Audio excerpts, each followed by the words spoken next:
Broadcasting from the business capital of the world, this is the Podcast Business News Network.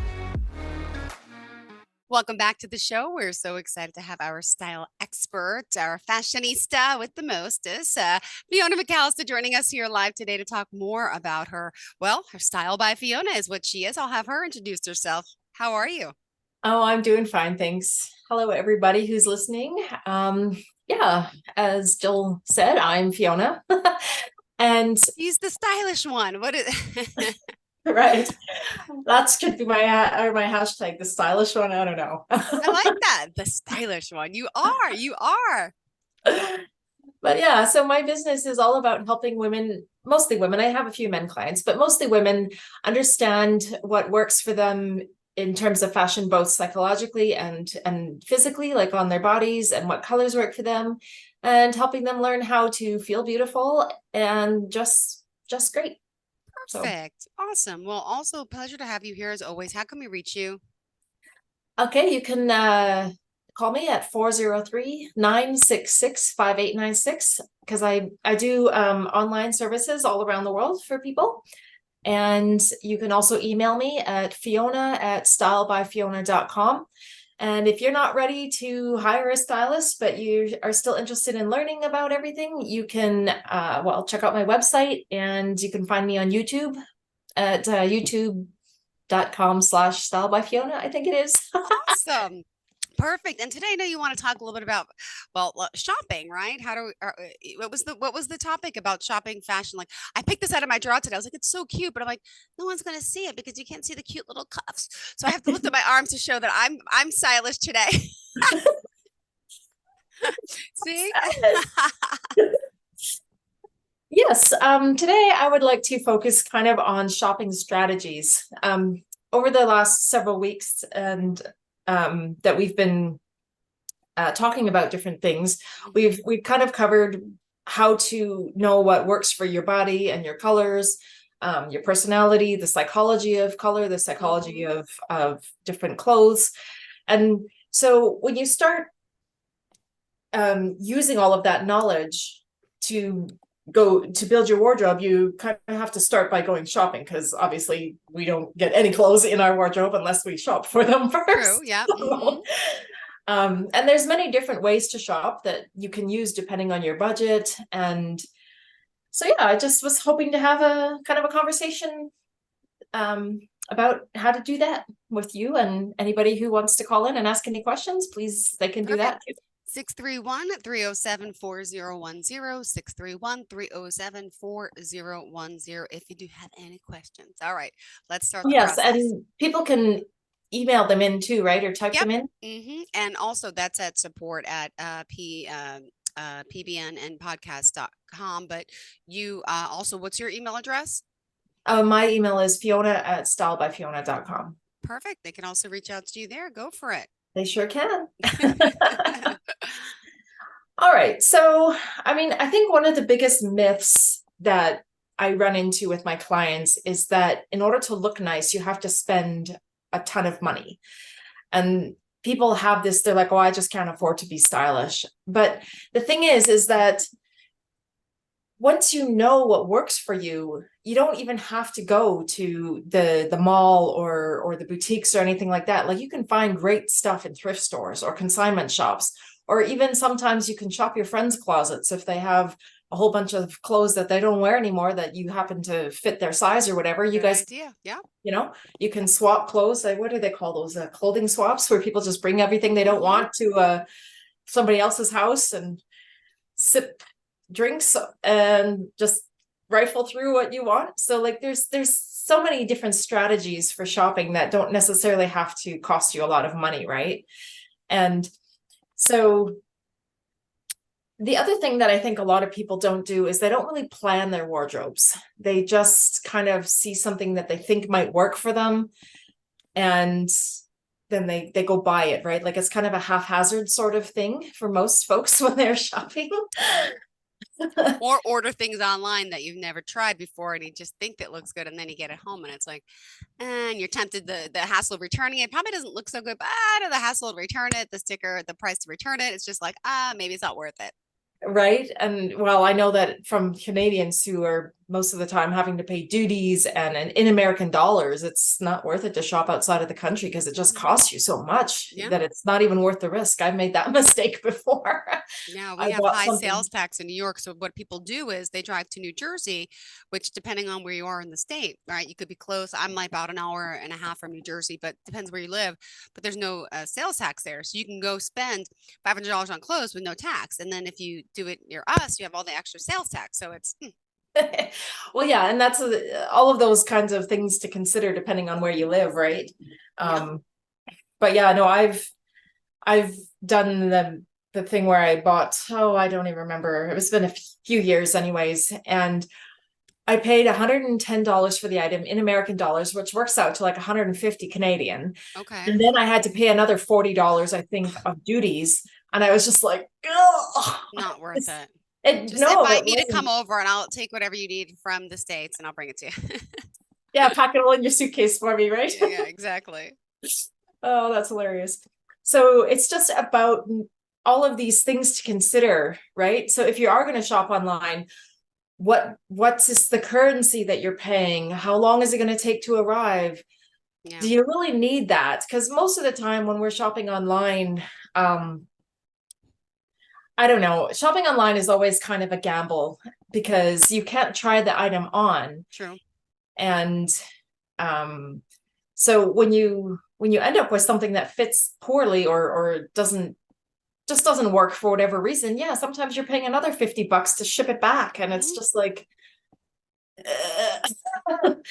I mean, of course, people who live in rural areas and want to be stylish, they may not have as much options when it comes to that sort of thing. But for online shopping, one of the best ways that you can do it is you can take a tape measure and like just actually measure yourself. And then look at, because most websites will have a size chart or what's my size or find my size kind of chart. Yeah. And so just make sure you know your own measurements and compare it to the measurements of the clothes that are listed there.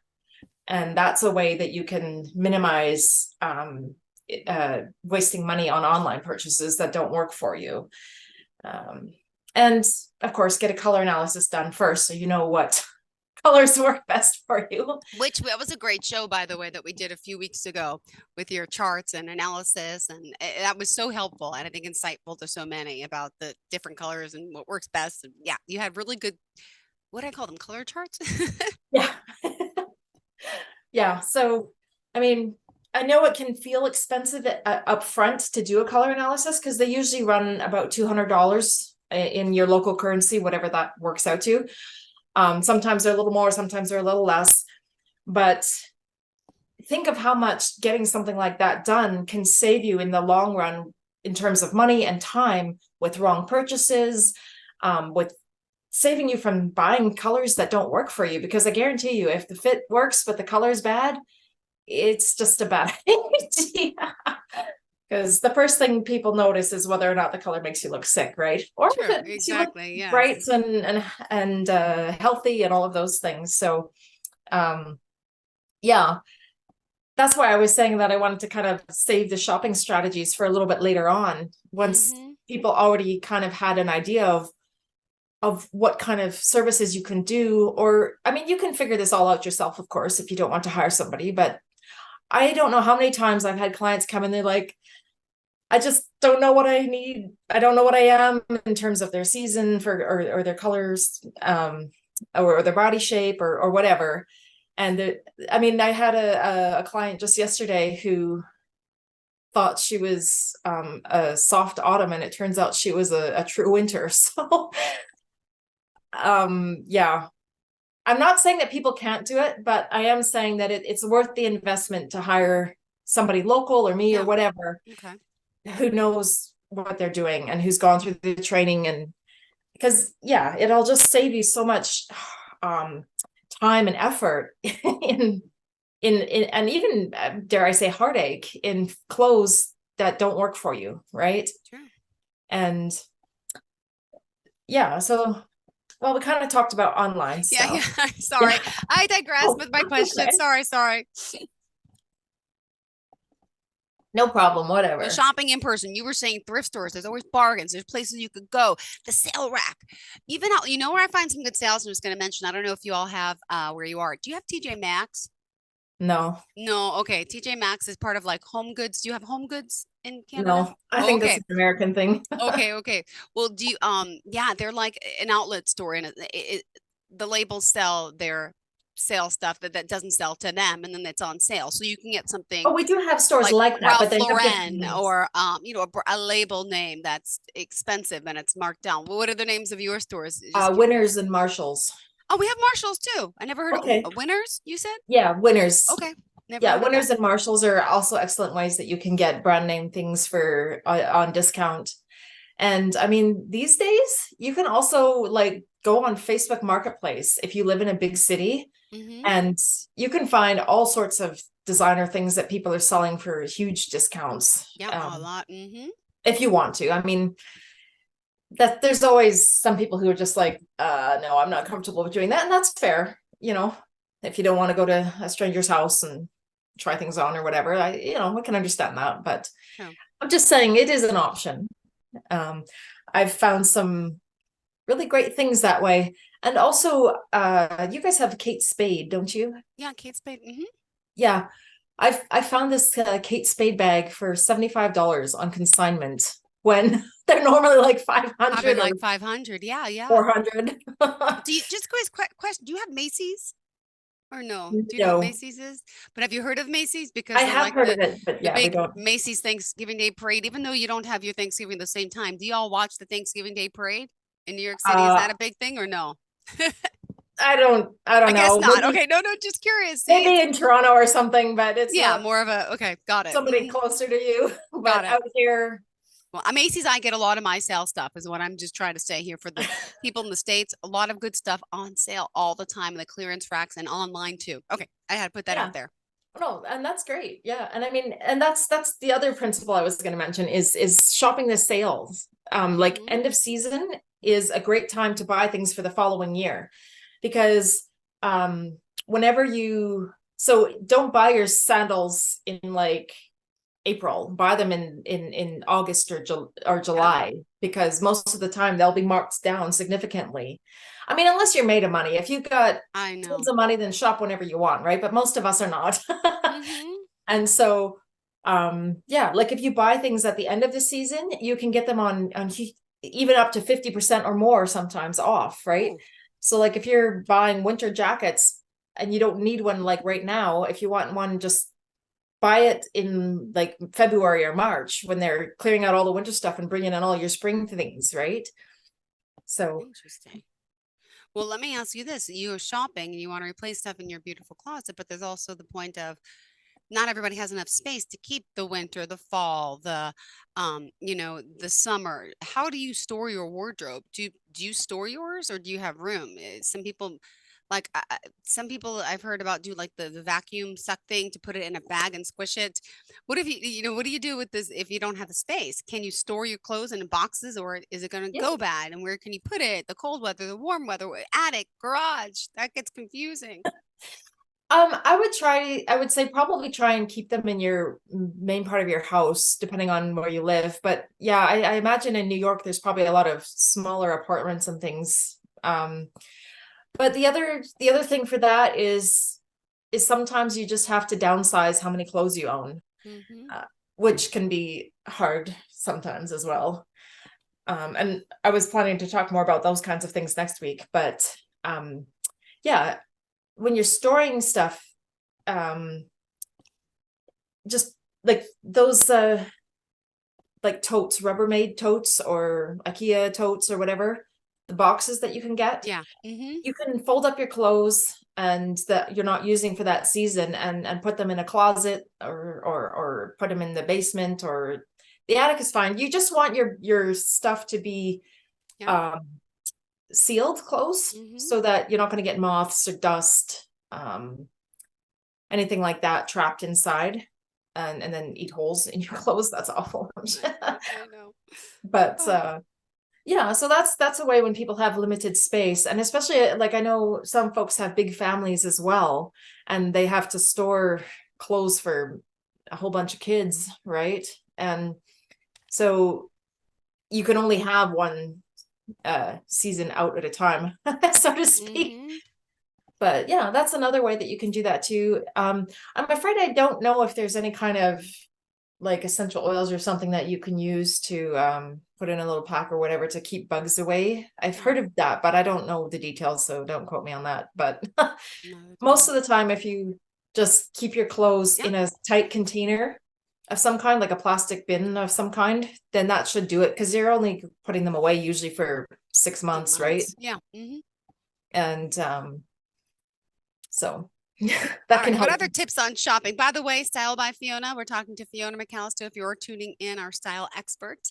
What other tips do you have for us on style? And the lines are open too, 631-307-4010, 631-307-4010. Of course, you can email in your questions if you have any questions for her, or reach out to her at stylebyfiona.com. Great, thanks. You're welcome. Yes, please help reach out if you have any questions for me. I'd love to hear from you. So the other thing, when it comes to our emotions around shopping, I think is important to leave yourself enough time and kind of plan out what you want. Because if you're just like, oh, I have nothing to wear, but you just wander aimlessly through the stores, then you're probably going to end up with impulse purchases that aren't necessarily going to suit your whole wardrobe overall or your budget. Yeah. And I would say to folks, don't go shopping when you're having a crummy day. I know sometimes we say like, oh, retail therapy or whatever, but we tend to buy things that we're not going to use long term, and we tend to spend more money than we thought we were. Yeah, absolutely. when we do the whole retail therapy thing. I mean, I know I've certainly had days where I've fallen into that trap, Sure, if you we've want all to call it had. that. Yes, yes. And then I pick something, I'm like, why did I buy that, right? And you know, most of the time I'll end up taking those things back, but make sure wherever you're shopping, make sure you understand what the store's policies are on returns and exchanges, because there are some chains in Canada that they only do exchanges. You don't, once you spend your money, you're never getting it back. So make sure you really want that thing, or that you want something enough from that store that if it doesn't work out, you would be able to return it for store credit, right? Yeah. So don't go shopping on, well, I mean, you can, but it's probably better for your whole wardrobe planning and your budget if you don't go shopping on days where you feel down. True. Yeah. And when we're doing, or when we're shopping, if you, well, and aside from just impulse purchases, the other thing that can creep up on us when we're not having a great day is that inner critic.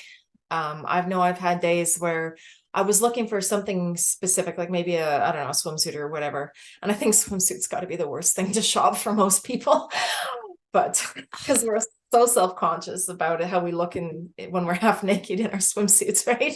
I don't know maybe supermodels are so comfortable in their skin, but from what I hear, they're not even. Like, everyone has their own insecurities. But yeah, I mean, unless you're like used to that, if you're like a nudist or like very open about things different. But for the most part, I think everyone's uncomfortable. Even it just But why should we be uncomfortable in our own skin? It's so sad. Society, it's a whole nother thing, right? Yeah. We dress to cover. Other countries don't have clothes and they dress with just like a loincloth, right? I mean, that's it. Yeah, this is true. Maybe that's the answer. I don't know. That's right. I'm afraid that wouldn't fly in my city, though. If you started walking around half naked, you'd probably get pulled over by the police for indecent exposure. But New York City, I don't know. I don't think so. Anything goes there sometimes, but yeah. Oh, that's hilarious. But so I forgot what I was saying. Oh yeah. So if you're like shopping for something specific, like a swimsuit or whatnot, that inner critic can be so nasty to us.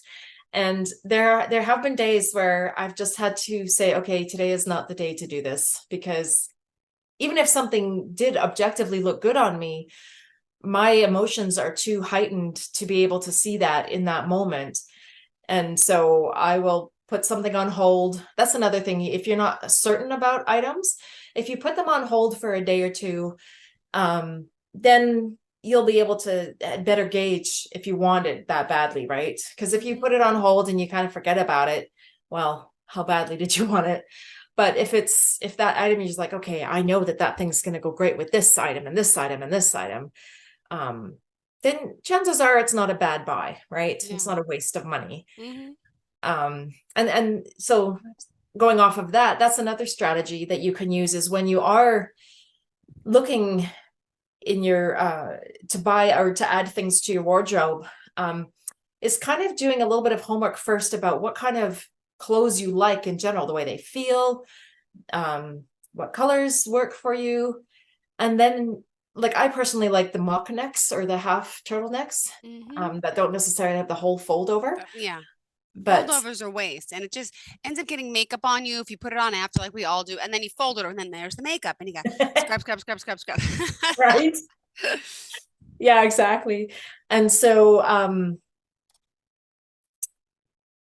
sorry, I just lost my train of thought there. Turtlenecks. Right. So when you're shopping for items, you want to have kind of an idea of how you're going to use this thing, when you're going to use it, and where you're going to use it. Whether it's like, if it's for a special occasion or something, are you going to drop $300 on a dress that you're only going to wear once? Is that worth it? But are you adding to basics for your regular work wardrobe kind of thing? And so just all of these things are things to think about before you go giving money to other people for your wardrobe, which we all have to do. Obviously, we need to shop, we need to wear clothes, but it's about planning it in advance, not all the time, of course. I mean, we've all had something where you're just at some store and you see some, whatever it is, on sale, and you just know that that's going to look great, and so you just buy it, and that's fine too.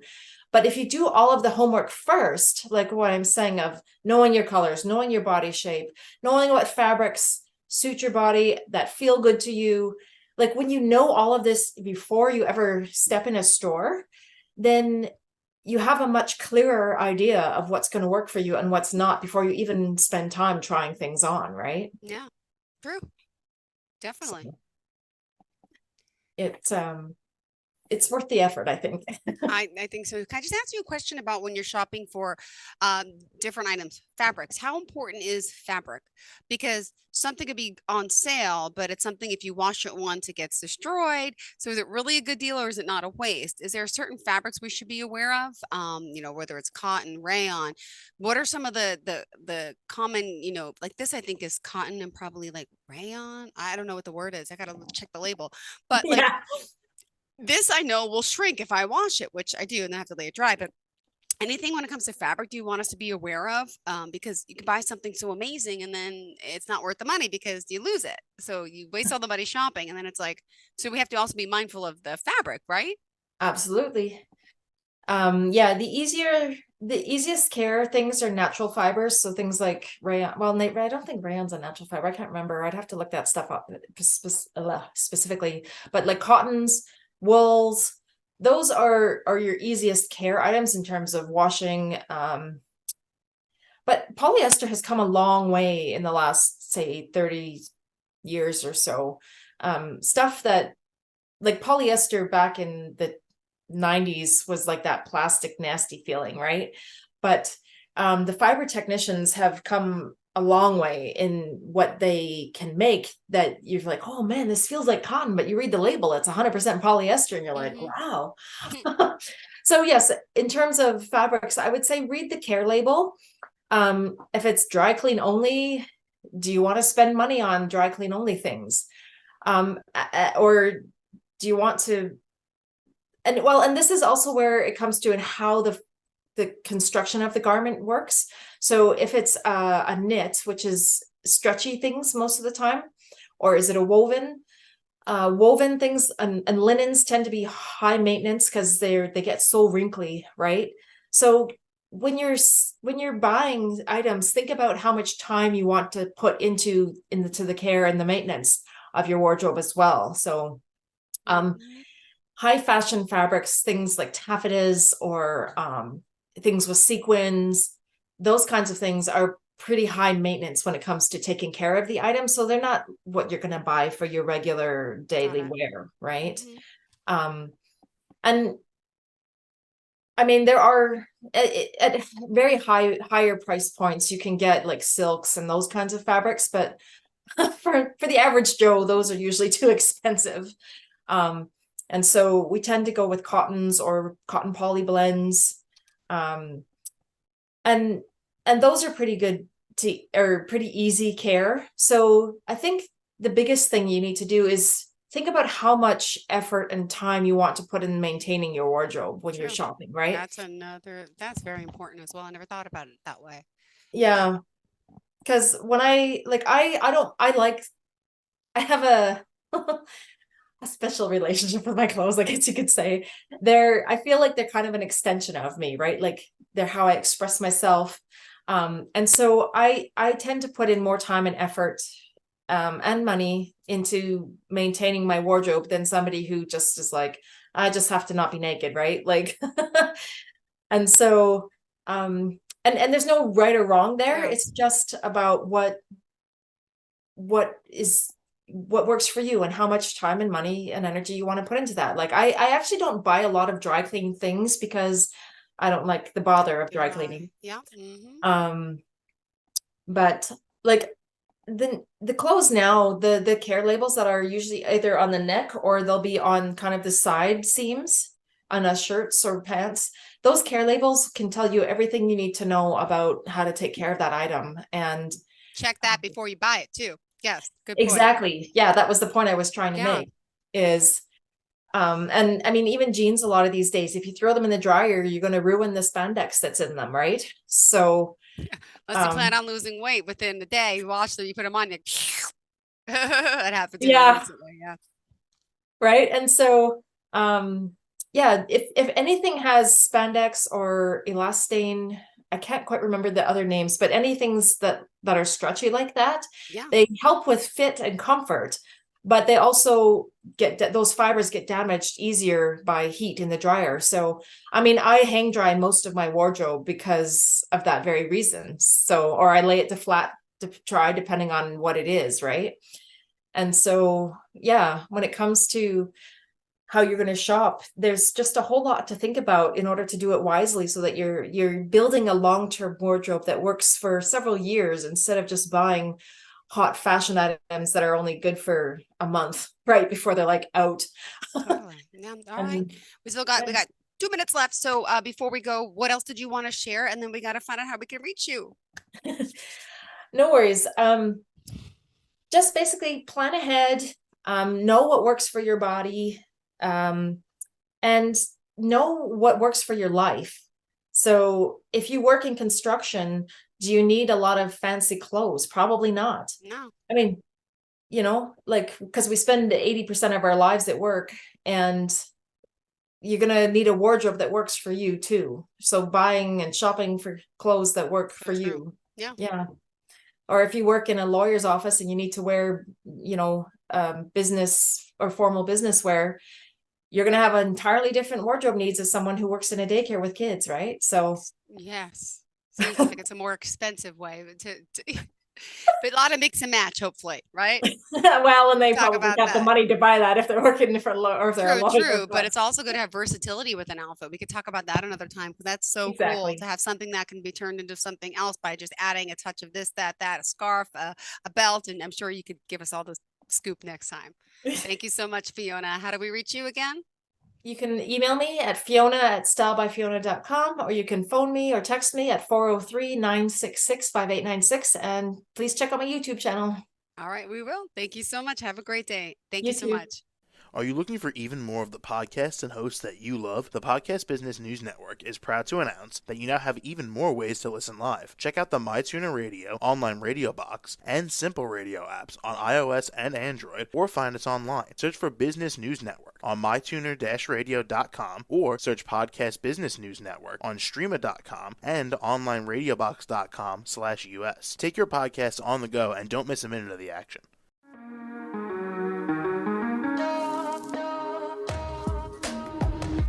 Broadcasting from the business capital of the world, this is the Podcast Business News Network.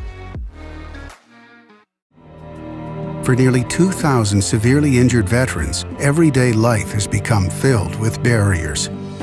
Day-to-day simple tasks can become pretty daunting. I have to carry my chair up 2 flights of steps or have somebody do it for me. What scares me the most is just the falling.